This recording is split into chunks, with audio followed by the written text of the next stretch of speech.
Millest koosneb elektriarve?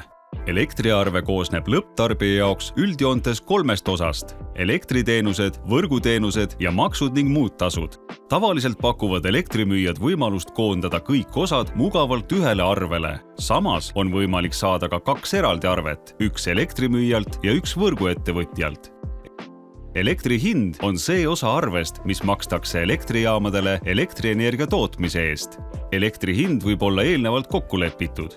Sellisel juhul on tegemist fikseeritud hinnaga paketiga. Teine võimalus on börsipakett, mille puhul makstakse vastavalt elektrienergia turuhinnale, mis võib muutuda iga tunni tagant. Elektriarvel on eraldi välja toodud ka tasakaalustamisvõimsuse kulu. Selle rahaga tagatakse tasakaalustamis- ehk sagedusreservide töö, mis hoiab elektrisüsteemi tasakaalus igal sekundil. Kulu arvestatakse nii tarbitud kui toodetud elektrienergiale ja tariif on kõigile sama suurusega sõltumata elektrimüüjast. Börsipaketi kasutajal on võimalik elektrihinna muutumist jälgida Eleringi või Nord Pooli kodulehel ja sellele vastavalt oma tarbimist juhtida, näiteks pesta pesu öösel, kui elekter on soodsam.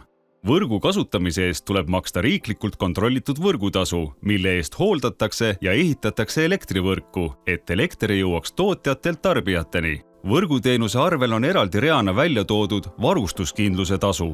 See aitab Eestis hoida töös juhitavaid elektrijaamu, mis tagavad, et ka keerulistes oludes, näiteks kui ühendused teiste riikidega on katkenud, oleks Eestil piisavalt elektrit. Tasu arvestatakse ainult tarbitud elektrienergiale. Maksud ja muud tasud jagunevad omakorda 3: riiklikud maksud ehk käibemaks, elektrienergia aktsiis ja 3.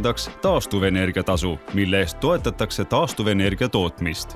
Juhul kui tekib küsimusi elektriarve osas, tasub pöörduda elektrimüüja poole, kellega on sõlmitud leping. Elektrimüüjaid on palju ja alati on võimalus elektrimüüjat vahetada. Kui tahad teada, millest sõltub börsihind ja kuidas vahetada elektrimüüjat, vaata meie teisi videosid.